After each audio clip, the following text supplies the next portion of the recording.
Mesdames, Messieurs, bonsoir et merci de suivre le 20h de la télévision du Burkina. À la une de l'actualité ce soir, gouvernement et organisations syndicales des travailleurs autour d'une même table. Après 2 années d'interruption, le dialogue annuel entre l'État et ses partenaires sociaux semblait bien parti dans la matinée de ce mardi à Ouagadougou. Peu avant midi, les syndicats claquent la porte. La question de l'impôt unique sur les traitements et salaires en est la raison. En ce moment, il ne fait pas bon habiter la périphérie de la capitale. Depuis 2 jours, toutes les entrées de Ouagadougou sont obstruées par de longues files de gros porteurs. Les routiers expriment leur désapprobation après la mesure qui leur interdit l'accès à la ville dans la journée. Constat à suivre dans ce journal. Peu connu du public, il a pourtant servi dans 2 régimes jugés corrompus, ceux de Mobutu et de Kabila fils.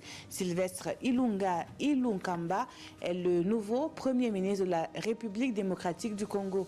L'homme devait faire l'unanimité car présenté comme un technocrate intellectuel et intègre. Après moult tractations politiques, c'est lui qui devrait conduire à bon port le premier quinquennat du président Félix Tshisekedi. Bienvenue à tous. Les différentes plateformes revendicatives des travailleurs publics et privés au centre donc de la reprise du dialogue gouvernement-syndicat. Après une suspension de 2 ans, tout semblait pourtant bien parti dans la matinée de ce 21 mai à Ouagadougou. Nongba Kouda, Aruna Marie. C'est une reprise de dialogue annuel sur fond de pression des syndicats sur les épaules du gouvernement Christophe Dabiré. Les organisations syndicales posent comme préalable à l'entame des négociations avec le gouvernement le traitement de la question de l'ITS sur les primes et indemnités servies aux travailleurs. Aujourd'hui, pour nous, c'est soit on résout ce problème, ou bien il n'y a pas de discussion. Parce que rien ne sert de s'asseoir, rien ne sert de prendre des engagements si demain on sait qu'on ne va pas les respecter. Alors nous avons assez de ces genres de règlement des préoccupations et nous voulons un engagement ferme. Paul Kabatieba a résolu certains cas, même si c'est par cas. Lui, il est venu, il a commencé à résoudre les problèmes au cas. Je ne sais pas si ça va continuer, mais les solutions sont là, les résultats sont là.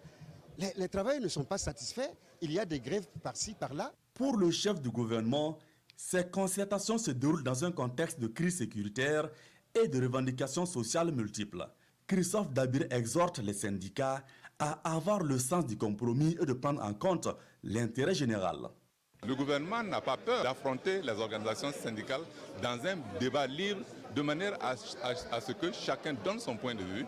Et je suis convaincu que les avis qui seront émis au cours de ce débat-là vont contribuer à améliorer la gouvernance au niveau de notre pays. Parce que nous disons que les organisations syndicales sont également de bonne foi et ce qu'elles veulent, c'est que la gouvernance soit vertueuse, qu'elle aille dans la bonne direction. Et nous ne pouvons qu'apprécier cela, mais nous ne voulons pas que dans ce type de rencontre, ce soit une confrontation qui va déboucher en quelque sorte sur un conflit. C'est ce que nous ne voulons pas et nous disons que le dialogue social est la meilleure forme pour construire un pays tel que le nôtre. Ce dialogue bipartite se tient au titre des négociations de 2017. Le Premier ministre assure le monde syndical que le gouvernement va travailler à éviter de tels blocages à l'avenir, gage d'une confiance mutuelle entre gouvernants et partenaires sociaux. Et blocage, il y en a eu car peu avant midi, la rencontre a été suspendue pour réponse non satisfaisante au préalable de l'Union d'action syndicale. Le point d'achoppement est la question des impôts uniques sur les traitements et salaires, sur les primes et les indemnités. Au lieu de leur suppression pour les travailleurs du privé, les syndicats dénoncent une volonté d'élargir cette même mesure aux travailleurs du public. La suite de ce journal avec la grève observée par les professionnels de la santé humaine et animale. Le mot d'ordre du SINCHA est respecté dans la ville de Ouagadougou. Et si à l'hôpital pédiatrique Charles de Gaulle, un service minimum est assuré, ce n'est pas le cas au centre de santé et de promotion sociale de Wemtenga.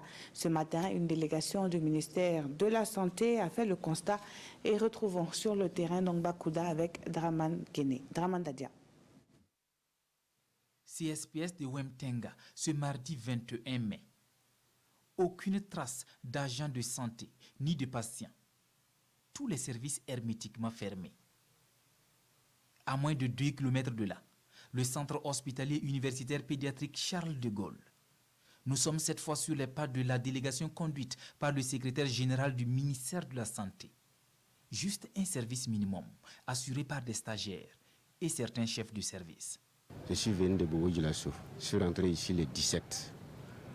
Bon, ça va un peu. Ça va un peu. En tout cas, ça va un peu. J'ai entendu parler de leur grève là. Mais, bon, il y en a certains qui sont là en train de s'occuper de nous. En matière de service minimum, on part de tous les côtés pour savoir qui on peut prendre. Donc une liste exhaustive, je ne peux pas vous la donner, mais tout ce que je peux vous dire seulement, c'est que toutes les spécialités sont réunies. Le centre hospitalier universitaire de Bogodougou est aussi affecté par le débrayage des agents à l'appel du SINCHA, le syndicat national des travailleurs de la santé humaine et animale. Notre objectif est de voir sur le terrain si la continuité des services est assurée, en particulier les services vitaux dans nos structures de soins, à savoir les hôpitaux et les centres périphériques, que sont les CSPS, les CM et les CMA. Et nous nous réjouissons du fait qu'il y a un minimum qui est assuré. Amidou est pourtant sur ses nerfs. La vie de son enfant est en danger dans un service où les malades sont à bout de souffle. En tout cas, c'est vraiment difficile à expliquer. J'ai bien peur pour mon enfant hospitalisé ici. Depuis hier aux urgences, les enfants ne font que mourir. Avec des équipes réduites, difficile de prendre tous les malades en charge. La grève faisant, certains patients, même rongés par la maladie, sont obligés de rebourser chemin. Cette grève de 96 heures n'ira pas jusqu'à son terme, foi du chef du gouvernement qui se veut optimiste car le dialogue, selon lui, n'est pas rompu avec le syndicat. Suivez. Le ministre de la Santé est resté en contact avec le SINCHA. Il y a des exigences. Ces exigences sont examinées. Nous ne sommes pas d'accord sur la manière de résoudre l'ensemble des problèmes, mais nous avançons des arguments, ils avancent des arguments, et nous pensons que cette grève de 96 heures n'ira pas jusqu'à son terme, parce que nous sommes toujours en discussion avec eux, et c'est pour montrer la bonne volonté du gouvernement d'aller dans la bonne direction, que je privilégierai toujours le dialogue à toute autre forme de discussion avec les organisations syndicales. Voilà donc pour la réaction du chef du gouvernement concernant donc le mot d'ordre de grève du SINCHA.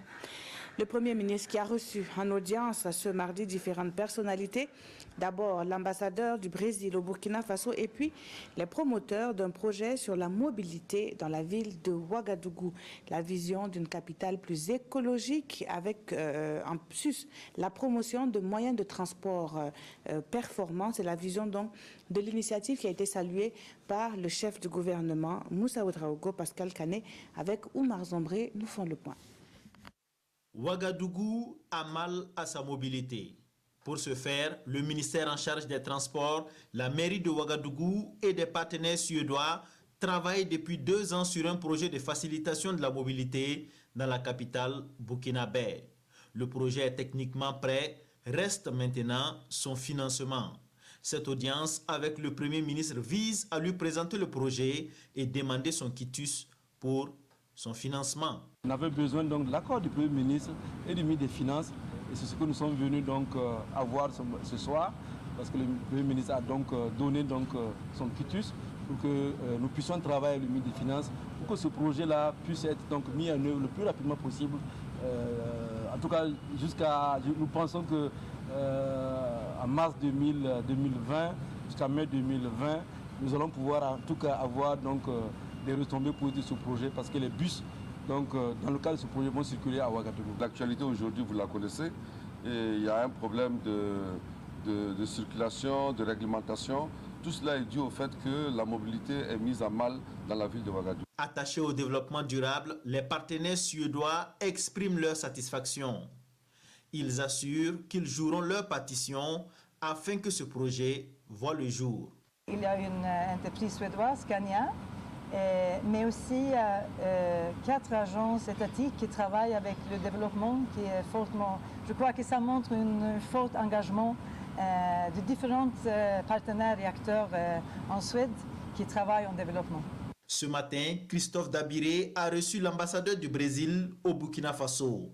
Avec la diplomate brésilienne, il a fait le tour de la coopération entre les deux pays. Le Brésil intervient au Burkina Faso dans les domaines de l'élevage et l'agriculture, notamment dans la production du coton. Et ce projet sur la mobilité urbaine sera certainement salué par les usagers de la route en attendant la circulation aux portes de la capitale est perturbée par, depuis donc plusieurs jours, des camions stationnés avec l'intention de protester contre la mesure de la mairie de Ouagadougou. Elle leur interdit la circulation dans la ville de Ouagadougou entre 5 h du matin et 22 h. Une mesure donc prise il y a quelques semaines suite à des accidents mortels mettant en cause les gros porteurs. Le constat sur la route nationale numéro 2 avec Oualen Ebié et Zoubaviel David Dabiré. Une longue file de camions à l'entrée nord de Ouagadougou, il est 16 h. Circuler ici est un véritable casse-tête, une situation qui met les nerfs des usagers à rude épreuve. Vraiment, ça perturbe la circulation. Surtout à 18 h et de descendre de 18 h à 22 h, de 18 h à 22 h, vraiment c'est grave. C'est grave, la situation est très vu que la voie est rétrécie, vraiment c'est vraiment désagréable. La circulation est un peu compliquée parce que ici le problème c'est que la voie n'est pas tellement large. Donc ça fait qu'on est souvent obligé de déborder et ça crée également des accidents. La cause de ce blocage de la voie par les chauffeurs de camions est la mesure prise par la mairie de Ouagadougou pour interdire la circulation des gros porteurs dans la ville à certaines heures. Les chauffeurs appellent le maire de la capitale à trouver une solution au problème. Le maire a décidé qu'on circule entre 22 h et 5 h. Cette mesure ne nous arrange pas. Alors, nous avons décidé de garer pour de bon. Ils nous font payer quand ils nous arrêtent en ville. Et ils ont même décidé de nous retirer nos permis de conduire. Alors, nous avons préféré garer. Ils n'ont pas trouvé de parking pour nous. Ils nous ont seulement demandé de garer. Alors, nous avons trouvé cet endroit pour garer. Les camions sont garés ici depuis ce lundi aux environs de 9 h. Au moment où nous quittions les lieux, la file continuait à s'allonger. Les chauffeurs disent marquer ainsi un arrêt de travail jusqu'à ce qu'une solution soit trouvée. Des milliards, plusieurs milliards de francs CFA pour des dépenses d'urgence. La plénière de ce matin à l'Assemblée nationale a permis l'adoption de 3 projets de loi. La région du Centre-Est sera bientôt dotée de 27 systèmes d'adduction d'eau potable. Les services de santé également sont bénéficiaires d'un accord de financement adopté par les élus nationaux. On en sait plus sur la plénière dans ce compte-rendu de Sie Lassina Ouattara avec Tanga Kafando. À l'unanimité, les députés ont adopté 3 projets de loi à cette plénière du mardi 21 mai 2019. Le premier projet de loi autorise la ratification de l'accord de crédit entre le gouvernement du Burkina Faso et le gouvernement du Royaume de Belgique pour la réalisation de 27 systèmes d'adduction d'eau potable dans la région du Centre-Est. Nous estimons que ça va pouvoir permettre de booster le taux d'accès à l'eau potable dans cette zone où le sol n'est pas très favorable donc, au forage à grande débit. Effectivement, aujourd'hui, les informations géologiques nous montrent que c'est une zone de socle, c'est une zone du cristallin. Le forage, ça sera entre 3 mètres cubes au maximum 30 mètres cubes. Mais nous, à partir de 5 mètres cubes heure, on pourrait effectivement tenter d'équiper certains villages en système d'AEP. Le deuxième projet de loi porte sur la ratification de l'accord de financement conclu entre le Burkina Faso et l'Association internationale de développement IDA pour le renforcement des services de santé. Le renforcement de ces systèmes de soins est orienté essentiellement vers 4 composantes. La première composante, c'est de permettre la disponibilité des soins, comme je vous ai dit, de qualité et de quantité en fonction du niveau de soins. La deuxième composante, c'est améliorer la santé de reproduction de la femme, de l'enfant, de l'adolescent, pour pouvoir rapidement faire sentir la croissance économique par la capture du dividende et démographique. Je pense que c'est une notion que tout le monde comprend assez bien. Et la troisième composante, c'est une composante qui va viser à améliorer la capacité des structures de santé à prévenir, à détecter et à prendre en charge toute situation d'urgence. La quatrième composante étant une composante supranationale. Avec le même partenaire, le gouvernement du Burkina Faso a obtenu un accord de financement pour la mise en œuvre du projet d'urgence pour le financement des dépenses récurrentes, et c'est ce qui fait l'objet du troisième projet de loi adopté par les députés. La région du centre-est, on y va à présent. À Tinkodogo, la cité des forces vives est en construction à quelques 7 mois de la fête nationale. Les travaux sont à un stade embryonnaire, mais le ministre en charge de l'habitat se veut rassurant. La capitale de la région du centre-est va accueillir d'ici le 11 décembre prochain plusieurs infrastructures. Et le challenge étant d'aller vite et bien tout en tirant leçon des commémorations passées. Presley Kiem Touré et Ibrahim Sanou nous font le poids. À moins de 7 mois des festivités du 11 décembre prévues pour se tenir dans la région du centre-est, le ministre en charge de l'habitat est sur le chantier de la cité des forces vives ici à Tinkodogo. Nous sommes venus avec vous nous enquérir donc de l'évolution des travaux préparatifs pour les festivités du 11 décembre dans le centre-est ici à Tinkodogo. Je crois que vous avez pu constater les niveaux d'avancement des travaux varient d'un chantier à un autre. Il y en a qui sont très avancés, il y en a qui sont au démarrage. Nous sommes surtout venus encourager tous ces acteurs, les maçons, les entrepreneurs, les contrôleurs et surveillants des bureaux d'études et de la direction régionale de l'urbanisme et de l'habitat, ainsi que tous les acteurs, les maires, le gouverneur, tous ceux qui suivent les travaux. Je crois qu'il y a des signes d'espoir. On ne peut pas parler de pourcentage pour le moment. Je crois d'ici peut-être 1 ou 2 mois, nous reviendrons et nous ferons un point précis. En attendant, ces acteurs qui travaillent sur le chantier mettent les bouchées doubles pour que tout soit fin prêt d'ici le 11 décembre prochain. Des cartes nationales d'identité burkinabé à prix réduit, le Larlé Naba s'engage dans une opération avec le soutien de 2 structures associatives. 2000 personnes seront touchées par cette opération lancée en fin de semaine à Ouagadougou. On en sait plus avec Vincent Kendrobego. Une opération spéciale d'établissement et de délivrance de cartes nationales d'identité burkinabé subventionnée à 500 francs seulement au lieu de 2500. Et c'est au profit de 2000 citoyens burkinabés. L'initiative est de l'Alnaba Tigré à travers les associations APJFBF et Belouette. Je suis un citoyen qui très tôt a compris que je dois chercher à accompagner mon pays avant de me poser la question de savoir qu'est-ce que mon pays peut m'apporter.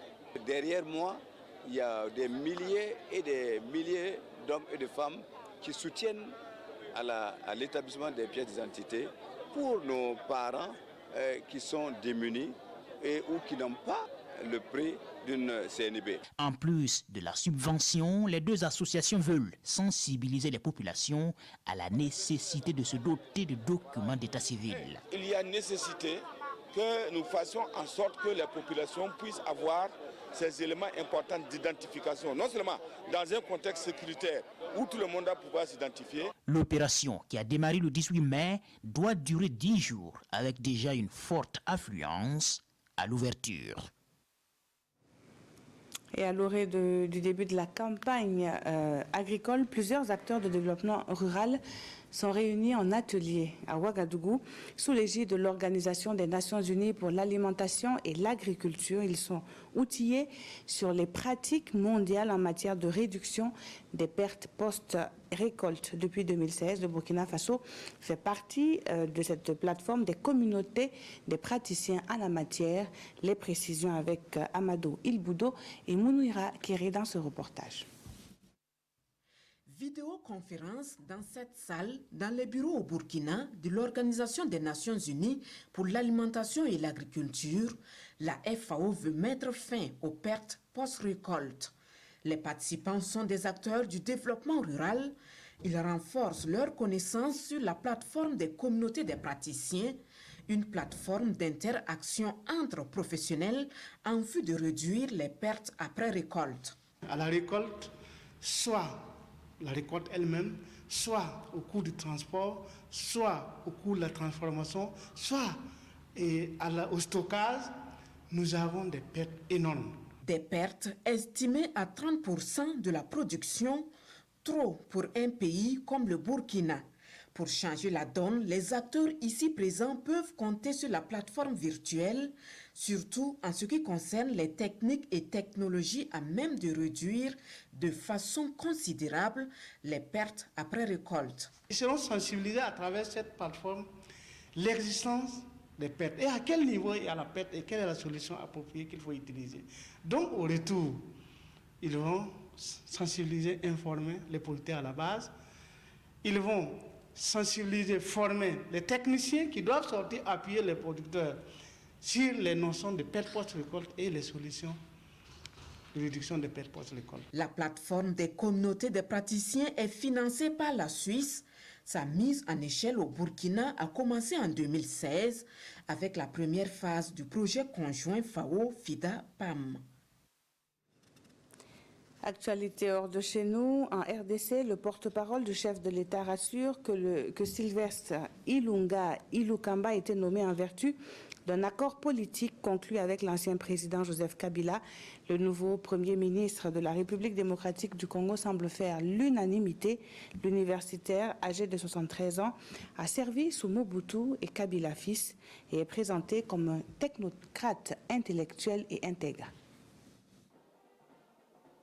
Il aura fallu 4 mois d'attente et de tractation pour que le président congolais Félix Tshisekedi désigne un Premier ministre.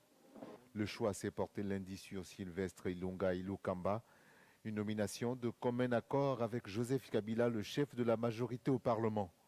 Peu connu du public et bien qu'ayant servi dans 2 régimes jugés corrompus, ceux de Mobutu et Kabila fils, le nouveau Premier ministre de la RDC est déjà présenté par des Congolais comme un autocrate intellectuel et intègre. C'est donc le profil de ce vétéran de la politique congolaise ayant visiblement tout d'un technocrate qui a dû convaincre au terme de moult négociations. Malgré ce consensus, la tâche s'annonce ardue pour Sylvestre Ilunga Ilukamba. Il devra former un gouvernement dont 70% revient au FCC et 30% à Cash et ses alliés. La répartition des portefeuilles ministériels pour satisfaire les 2 nouveaux alliés sera le plus grand test du nouveau locataire de la primature. Et dans quelques instants, vous pourrez suivre un nouveau numéro de votre nouvelle émission Start-up à la télé. Ce soir, exceptionnellement, vous entrerez dans l'univers d'un génie de l'aéronautique. L'histoire du fondateur de Face au drone à suivre donc tout de suite après ce journal. C'est à partir de 21h sur la télévision du Burkina. Merci d'avoir suivi ce journal. Très bonne soirée sur la télévision du Burkina.